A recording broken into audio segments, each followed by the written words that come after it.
শুক্রবার ৯ জিলহজ ১০ হিজরি সনে হজের সময় আরাফা ময়দানে দুপুরের পর হযরত মুহাম্মদ সাল্লাল্লাহু আলাইহি ওয়াসাল্লাম লক্ষাধিক সাহাবীর সমাবেশে ঐতিহাসিক ভাষণ দেন। হামদ ও সানার পর তিনি বলেন, হে মানুষ, তোমরা আমার কথা শোনো। এরপর এই স্থানে তোমাদের সাথে আর একত্রিত হতে পারবো কিনা জানি না। হে মানুষ, আল্লাহ বলেন, হে মানব জাতি, তোমাদেরকে আমি এক পুরুষ ও এক নারী থেকে সৃষ্টি করেছি এবং তোমাদেরকে সমাজ ও গোত্রে ভাগ করে দিয়েছি যেন তোমরা পরস্পরের পরিচয় জানতে পারো। অতএব শুনে রাখো, মানুষে মানুষে কোনো ভেদাভেদ নেই। আরবের উপর কোনো অনারবের অথবা অনারবের উপর কোনো আরবের শ্রেষ্ঠত্ব নেই, তেমনি সাদার উপর কালোর বা কালোর উপর সাদার কোনো শ্রেষ্ঠত্ব নেই। তোমাদের মধ্যে সেই ব্যক্তি আল্লাহর কাছে সবচেয়ে বেশি সম্মান ও মর্যাদার অধিকারী যে আল্লাহকে ভালোবাসে। হে মানুষ, শুনে রাখো, অন্ধকার যুগের সকল বিষয় ও প্রথা আজ থেকে বিলুপ্ত হল। জাহিলি যুগের রক্তের দাবিও রহিত করা হল। হে মানুষ, শুনে রাখো, অপরাধীর দায়িত্ব কেবল অপরাধীর উপরই বর্তায়।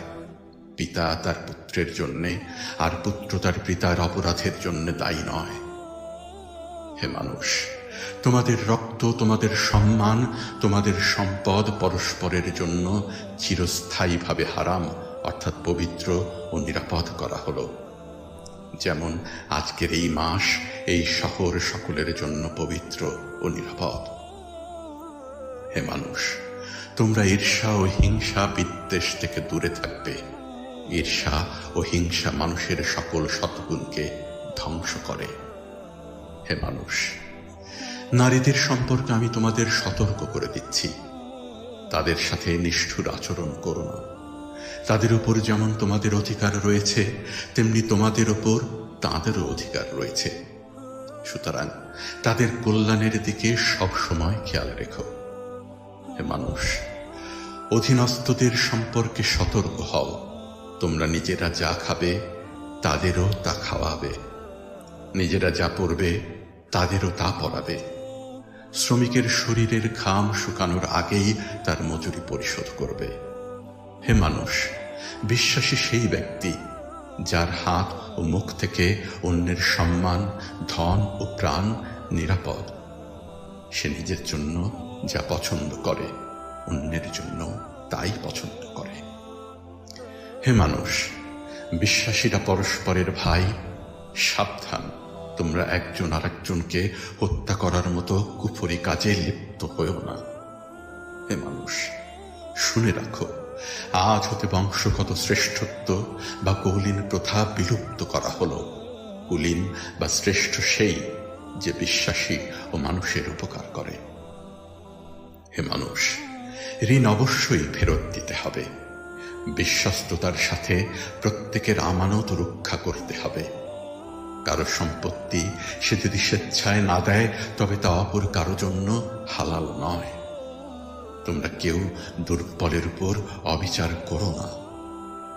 হে মানুষ, জ্ঞানীর কলমের কালি শহীদের রক্তের চেয়েও মূল্যবান। জ্ঞান অর্জন প্রত্যেক নরনারীর জন্য ফরজ, কারণ জ্ঞান মানুষকে সঠিক পথ দেখায়। জ্ঞান অর্জনের জন্য প্রয়োজনে তোমরা চিনে যাও। হে মানুষ, তোমরা তোমাদের প্রভুর ইবাদত করবে, নামাজ কায়েম করবে, যাকাত আদায় করবে, রোজা রাখবে, হজ করবে আর সঙ্গবদ্ধভাবে নেতাকে অনুসরণ করবে। তাহলে তোমরা জান্নাতে দাখিল হতে পারবে। হে মানুষ, শুনে রাখো, একজন কুষ্ঠিকতাকার ব্যক্তিও যদি তোমাদের নেতা মনোনীত হয়, যতদিন পর্যন্ত সে আল্লাহর কিতাব অনুসারে তোমাদের পরিচালিত করবে, ততদিন পর্যন্ত তার আনুগত্য করা তোমাদের অবশ্য কর্তব্য। হে মানুষ, শুনে রাখো, আমার পর আর কোনো নবী নেই। হে মানুষ, আমি তোমাদের কাছে দুটি আলোকবর্তিকা রেখে যাচ্ছি। যতদিন তোমরা এ দুটো অনুসরণ করবে, ততদিন তোমরা সত্য পথে থাকবে। এর একটি হলো আল্লাহর কিতাব, দ্বিতীয়টি হলো আমার জীবন দৃষ্টান্ত। হে মানুষ, তোমরা কখনোই ধর্ম নিয়ে বাড়াবাড়ি করো না, কারণ অতীতে বহু জাতি ধর্ম নিয়ে বাড়াবাড়ির কারণে ধ্বংস হয়ে গেছে। হে মানুষ, প্রত্যেককেই শেষ বিচারের দিনে সকল কাজের হিসাব দিতে হবে, অতএব সাবধান হও।